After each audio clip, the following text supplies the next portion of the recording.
Compte rendu de la 60e réunion ordinaire du Conseil des ministres.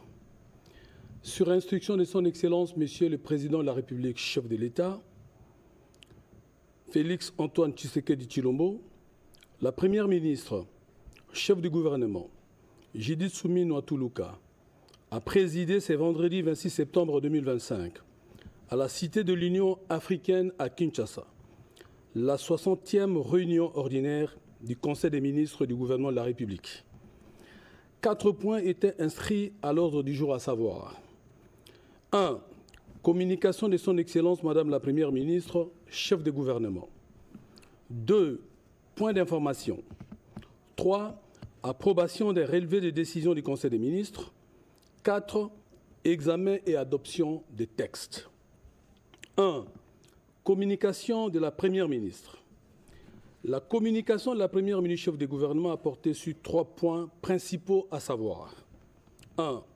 Du message de félicitations au Président de la République pour son discours à la 80e session de l'Assemblée générale des Nations unies.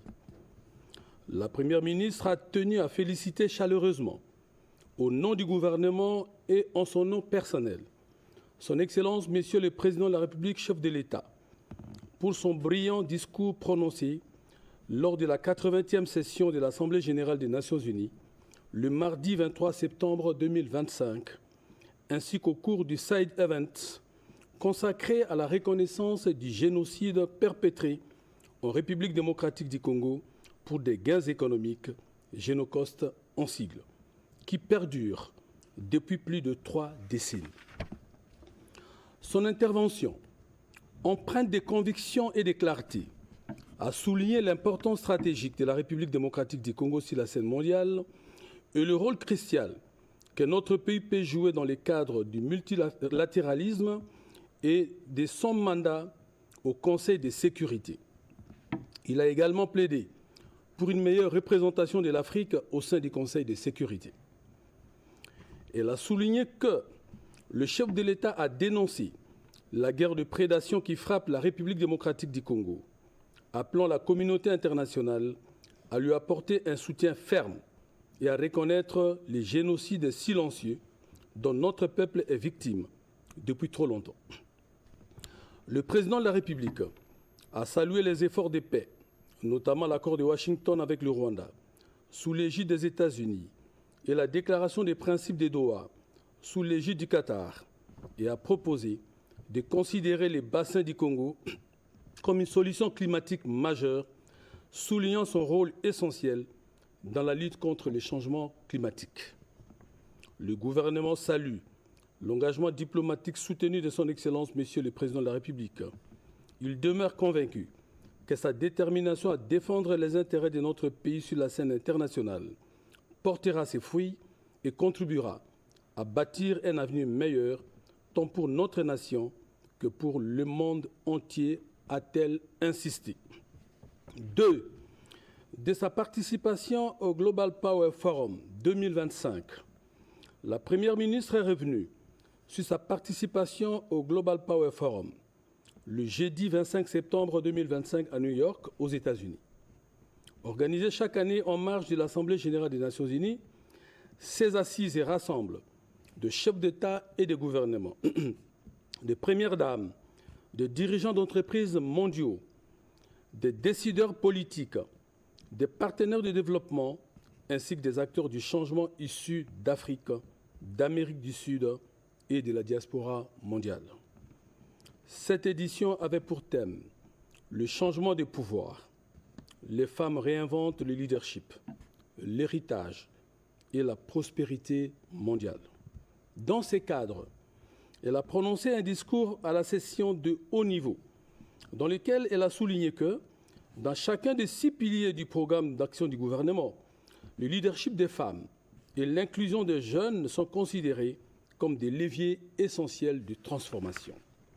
La Première ministre a également insisté sur la nécessité de reconnaître le génocide congolais comme un crime économique mondial, Génocost entre parenthèses, en plaidant pour la prise en compte de cette tragédie dans le cadre des gains économiques. Elle a invité les partenaires à soutenir activement la cause de la République démocratique du Congo. En tant que membre Gold du Global Power Women Network, la Première ministre a martelé sur la nécessité de contribuer à établir des ponts entre l'Afrique francophone, l'Afrique anglophone et les autres régions de l'hémisphère sud. Elle a affirmé son engagement à faire en sorte que des femmes ne restent plus en périphérie, mais occupent une place centrale dans la chaîne de valeur. Enfin, elle a lancé un message fort aux dirigeants mondiaux et aux partenaires du développement. L'autonomisation des femmes entrepreneuses dans le monde n'est pas une option, mais une urgence. 3. De l'appréciation du franc congolais et de l'accroissement de la masse salariale. La Première ministre a rappelé que le comité de conjoncture économique, réuni le 23 septembre sous sa présidence, a relevé 2 évolutions majeures. Primo, sur le plan de la stabilité macroéconomique, il s'est observé un recul de l'inflation et une appréciation du franc congolais sur les marchés d'échange. Cet ajustement devrait produire un effet positif en termes de maintien du pouvoir d'achat des populations. Toutefois, cette tendance pourrait réduire les recettes fiscales et creuser le déficit budgétaire. C'est pourquoi la Commission économie, finances et reconstruction du gouvernement a été instruite d'approfondir les options de resserrement budgétaire. Secondo, le comité a constaté une pression croissante de la masse salariale qui dépasse désormais la moitié des recettes courantes, avec comme conséquence la fragilisation de nos finances et la réduction de la capacité de l'État à investir dans les priorités de développement.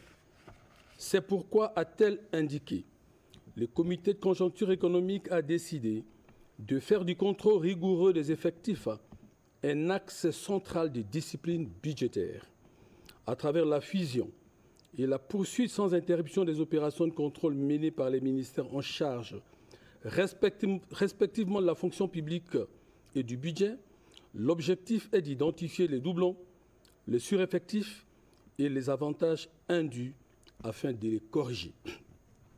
Une telle démarche permettra non seulement de maîtriser durablement la masse salariale, mais aussi de dégager des économies significatives pour réorienter les ressources publiques vers les priorités sociales afin de consolider les acquis sociaux et d'améliorer le bien-être de la population, a précisé la Première ministre.